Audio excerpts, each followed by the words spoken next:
Welcome to the Endpoints podcast, presented by the ALS Therapy Development Institute.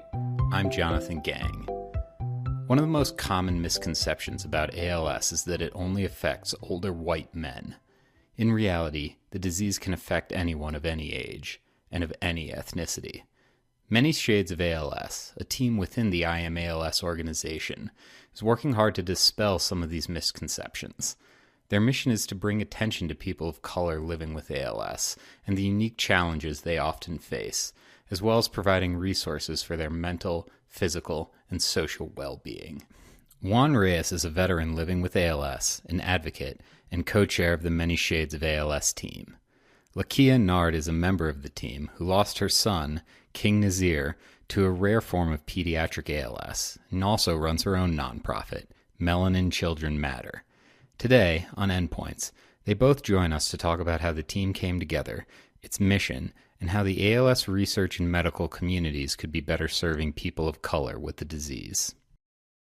The Many Shades team came about when several of us in the ALS community within I AM ALS recognized the gap in resources and information and guidance available to communities of color.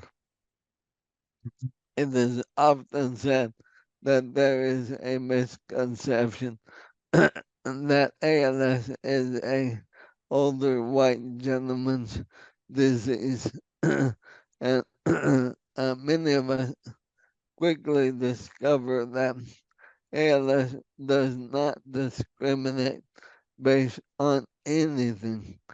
It does afflict anyone and everyone, regardless of demographic, ethnicity, or culture.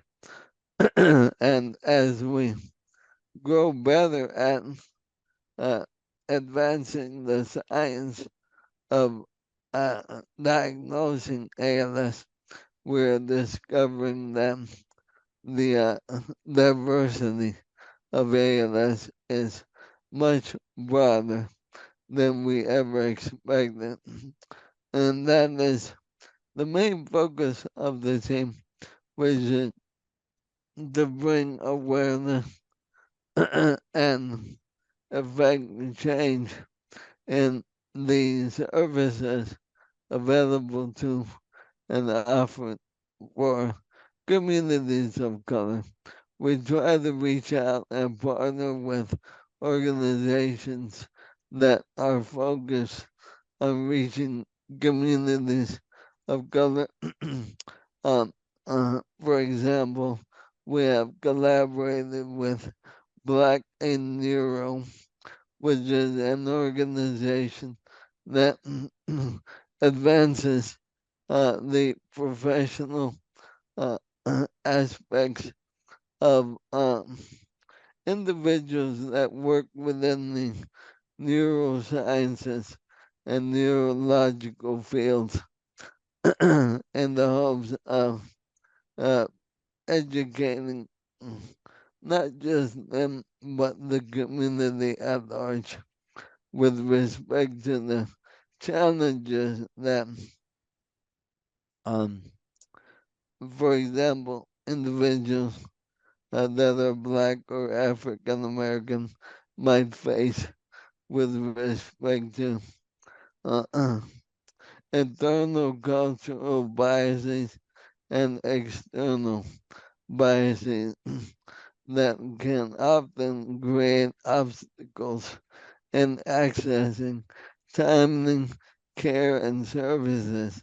And we have discovered of late that there's great interest in expanding the diversity of clinical trial inclusion in order to get a better sampling of a diverse group of patients that can possibly open doors and enhance understanding of the pathophysiology of ALS. Lakeia, who became involved more recently, says that connecting with Many Shades of ALS was a welcome relief after the challenges she faced while dealing with her son's disease. So with Many Shades of ALS, I was referred there from a good friend. There was Katrina and there was Lisa. They invited me to Many Shades of ALS because of the backlash that I got. That, you know, we get the stereotype of it being an old white person's or an old white man's disease. And that is not the case. Like anybody, any color, and any age can get it.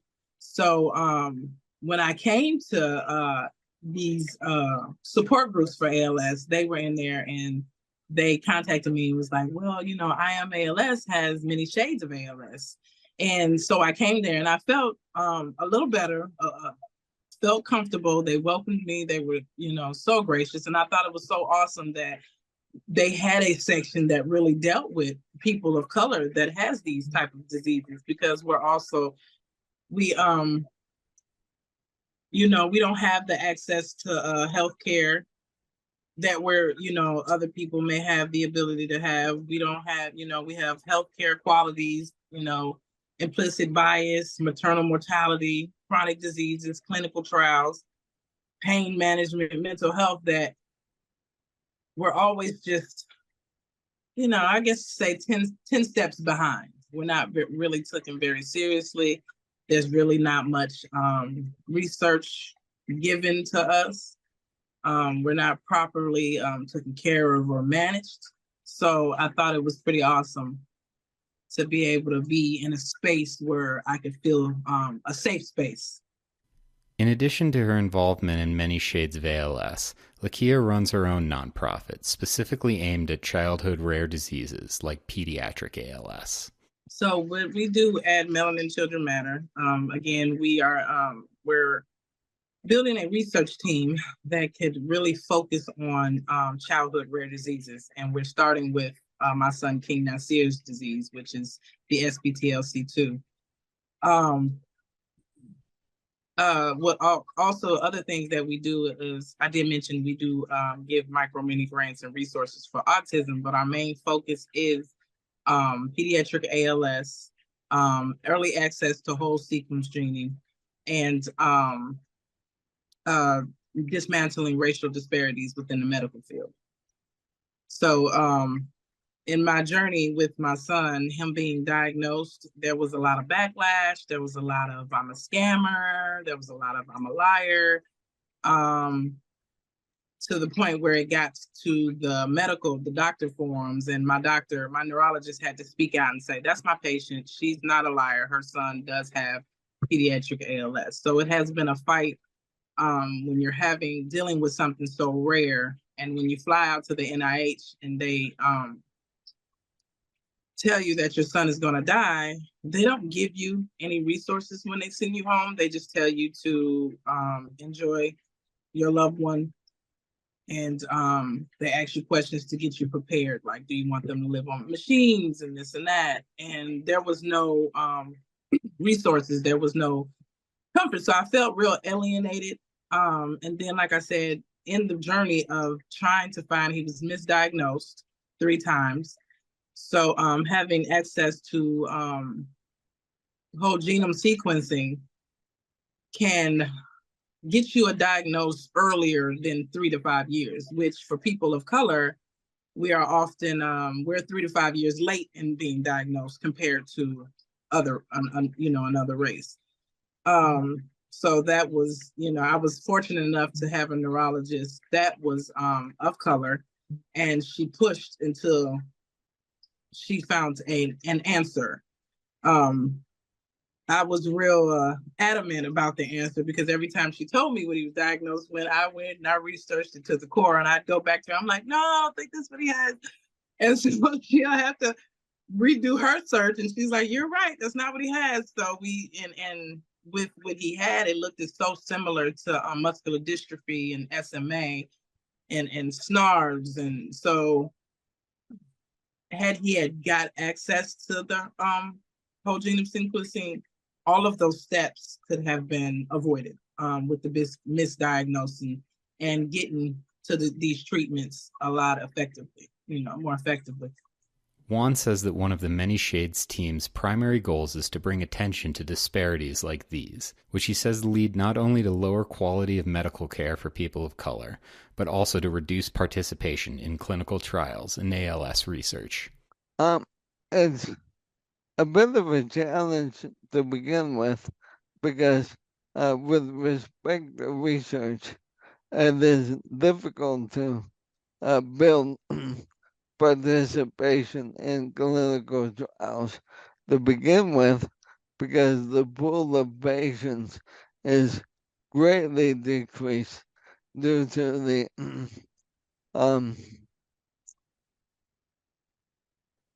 exclusionary criteria that often accompanies many of the clinical trials that we come across.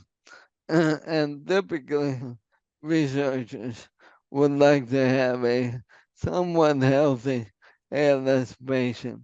And because it takes so long to get diagnosed, many patients find themselves excluded from trials simply because they've already been living with the condition undiagnosed for too long to be included in clinical trials. So we're starting off at a deficit from the beginning, and then you calculate into the equation the decreased participation that organically happens with communities of color, simply because there is a lack of information and resources that are available to those communities organically. They tend to be of lesser means and are not afforded the attention that is afforded other groups in the community. And it's obviously a secondary symptom to the less than adequate healthcare system that we have in the United States. I find it very difficult to reconcile the fact that in our nation that is so advanced with healthcare in general, that individuals are left behind so often with respect to accessing resources and having to fight for every bit of care that is needed to maintain not just life, but a good quality of life. And so we begin at a deficit, and it requires that we analyze the reasons for this happening, and that we target those reasons along with the organizations that are conducting research or gathering patients for clinical trials.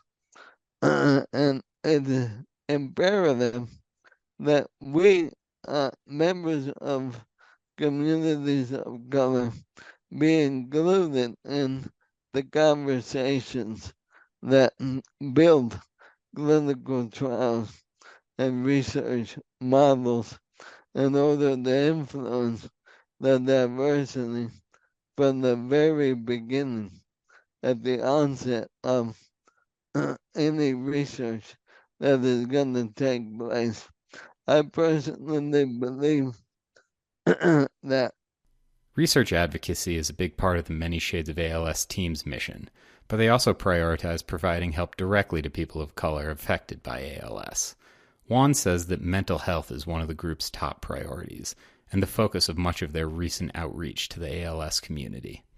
Well, over the past year and a half, we have focused on mental health associated with communities of color, and we have conducted several events that we call either Ask Me Anything or Let's Talk About It. And the most recent one was navigating the holidays due to the fact that we're approaching major holidays, and we discuss ways of coping with losing or having to alter traditions and beliefs regarding the holidays. And early next year, we're going to be having one on travel, and we're going to focus on what is needed to travel safely and effectively with a disability, something that is near and dear to my heart, given that my wife and I travel the country in an accessible RV to meet other patients. And that is extremely fulfilling for us because we get to meet some amazing individuals across the country. But we touched on other topics. We have had events that are in Spanish in order to include the Hispanic community in the conversation. And we try to be creative in the events that we host in order to reach the most diverse audience. Lakeia says she believes conversations like those that the Many Shades of ALS team, as well as Melanin Children Matter, are fostering could be an important first step to addressing the disparities faced by people of color in the ALS community. What needs to change is having these conversations. We need to open the space to where we can have these real conversations in order to get over that hump. And I know it's uncomfortable, but in order to make things comfortable, you first have to be uncomfortable. And the fact that we don't shine a light on racial disparities, that's one of the things that's hindering us in the medical field. And then we also already have where people of color do not trust the medical field. So we have to get over that hump as well. And, that comes from a long line of history why that is not to be trusted. So if we can start to talk about these things and bring these things to light, maybe we can get more people of color to get involved so that we can get these numbers and these data for people of color to have a better outcome. Another thing that we need to do is understand that if we're going to deal with ALS, we have to have the proper data, and the ALS registry needs to be expanded. It needs to expand. They need more research for those with ALS that are of color, and they need to expand their age range. Because now if we having children out of here that are being diagnosed and you're only doing 18 and up, you're not counting everyone that has it, and you're not getting proper data that can help, because that child that you're excluding can possibly save an adult. So, like, for example, my son, I donated my son to the NIH. They took his samples to research SPTLC2, and they've learned a lot just from his samples.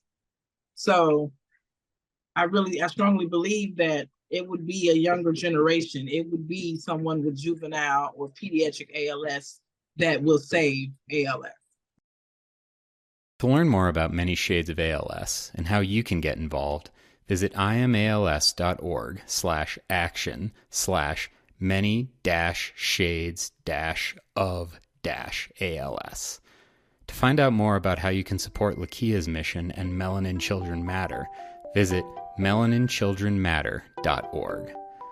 There are currently no treatments to stop or reverse ALS, but the ALS Therapy Development Institute is working to change that.